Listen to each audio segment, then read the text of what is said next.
বাংলাদেশের রাজনৈতিক ইতিহাসে এবং বাঙালি জাতির স্বাধীনতা আন্দোলনের সংগ্রামী ধারাবাহিকতার ইতিহাসে 25শে মার্চ একটি কালো রাত্রি। এই দিনটিকে গণহত্যা দিবস হিসাবে চিহ্নিত করা হয়। স্বাধীনতার সোপানে পৌঁছার এই বেদনাময় স্মরণীয় দিন আবার ফিরে এসেছে বাঙালি জাতির চেতনা প্রবাহে।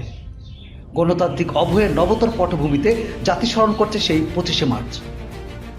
1971 সালের 25শে মার্চ মধ্যরাতে পাকিস্তানি সামরিক বাহিনী বাঙালি জাতির উপর যে নৃশংস গণহত্যা চালায় তা মানব সভ্যতার ইতিহাসে এক কলঙ্কময় অধ্যায়।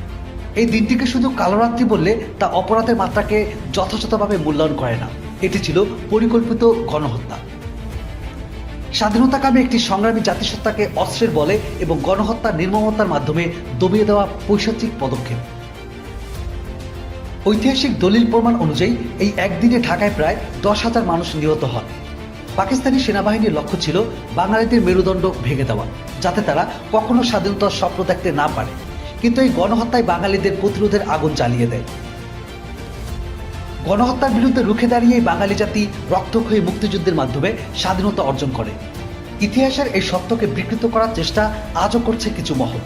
কিন্তু 25 মার্চের গণহত্যা সম্পর্কে সঠিক ইতিহাস চর্চা আমাদের জন্য জরুরি, যাতে ভবিষ্যৎ প্রজন্ম জানে কিভাবে একটি জাতি পরিকল্পিত নিধনযজ্ঞের মুখেও নিজের অস্তিত্ব টিকিয়ে রেখেছিল। ইতিহাসের এই সত্যকে অস্বীকার করা মানে লক্ষ লক্ষ শহীদের আত্মত্যাগকে অপমান করা। সঠিক ইতিহাস চর্চার মাধ্যমেই আমরা গণহত্যার বিরুদ্ধে ন্যায়ের দাবি তুলতে পারি এবং ভবিষ্যতে যেন এমন অমানবিক ঘটনার পুনরাবৃত্তি না ঘটে সেজন্য সচেতন থাকতে পারি। গণহত্যা সংক্রান্ত আন্তর্জাতিক আইন অনুযায়ী 1971 সালে 25 মার্চ থেকে শুরু হওয়া এই হত্যাযোগ্য গণহত্যার জেনোসাইড সংজ্ঞার অন্তর্ভুক্ত।